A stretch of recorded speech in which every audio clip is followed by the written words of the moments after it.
All right, next question. In podcast 54, The Armed Forces Officer. Remember that book, The Armed Forces Officer? Yeah. Yeah. One of my favorites. 1950 edition. Yeah. Can you expound on the difference between these two seemingly contradictory quotes from the manual? A firm hold at the beginning pays tenfold dividend of the timid approach, followed by a show of firmness later on, from General Malone's story of World War I. Compared with... And General Malone's, if you remember, the story was there was a messed up unit, and he went in there and was like, all right, get squared away, get these boards in place, get out of the mud, what you need to get your uniforms together, just tighten them up out of the gate. Like firmness right away. Out of the gate. Yeah. And then compared to, okay, here's a quote. It's a mistake for an officer on taking a new post to order sweeping changes affecting the other man in the belief that this will give him a reputation for action and firmness. The studying of situations is the overture of the steadying of it. And that's from General LeMay. And General LeMay, if you remember that one, he said, hey, none of you guys would be in these positions unless you were doing things right. So I assume that you're doing a good job and we're going to continue what you're doing. That's what he said when he took over. Mm-hmm. So what's going on here is you got two completely different situations. And the two situations are, one is a guy taking over for a situation, a known bad situation. The troops are lacking discipline. They're not executing the mission.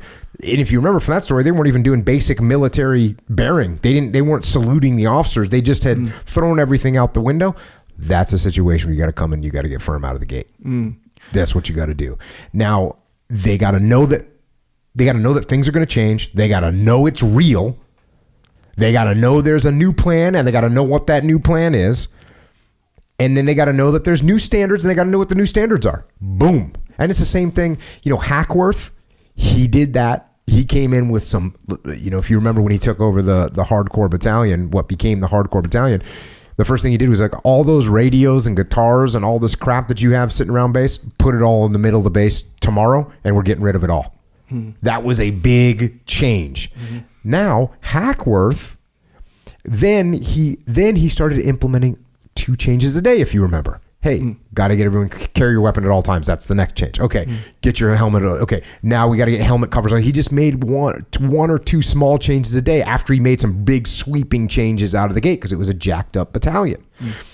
And now the difference is if you're going into a situation where everything's going fine or okay, or at a bare minimum it's like normal, well, then you don't need to step in there and show that you're the man by making these sweeping changes. You don't need to do that.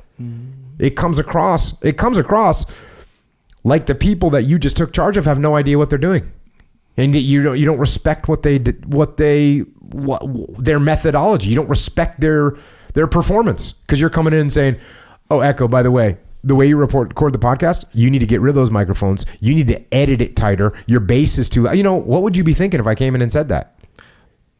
Well, me a little bit different, but I understand your point.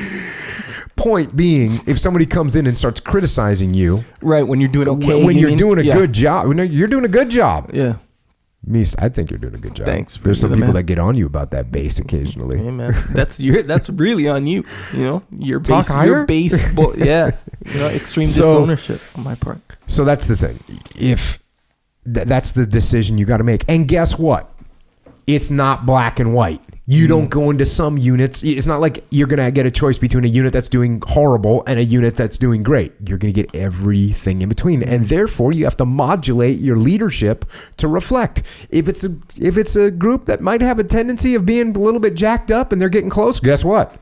Got to be maybe not sweeping changes, but you might need to make a little statement. Right. If it's a group that's performing awesome, fantastic, top team, top whatever, you might need to come and say, hey, guys, I see that you're doing great. I'm here to just keep you guys doing what you're doing. Let me know what you need to support. Boom. And it could be anywhere in between that spectrum. That's why leadership is challenging. Because you got to have nuance. You got to be able to modulate. Yeah. You got to figure out where that is. Yeah. And you got to test it out, too. Once you give that sweeping order, you got to see what kind of reaction you got. You got to see the people just instantly rebel. Okay, then let's talk this. Let's get some feedback. What's going on? Clearly, we have a disrespect scenario going on. We need to get to the bottom of this. Let me get some key leaders in here. Let me talk to them and get some feedback. which you should do that before you make any sweeping changes anyway. You got to at least talk to the key leadership, get them in the game, get them on board. Yeah.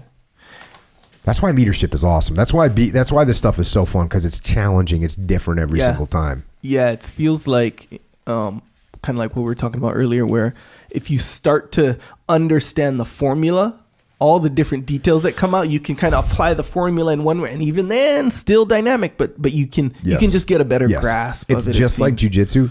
If you understand the concept. Yeah. That you have to be able to move your hips. There's a bunch of different ways you can get your hips moving. Right. If you understand the concept that you need to immobilize the hips to pass the guard, if you understand that concept, there's all kinds of different ways you can do it. If you understand the concept of totally jacked up team is going to need a sweeping change to get their attention and get them to understand that things are going to change and what they were doing was unacceptable.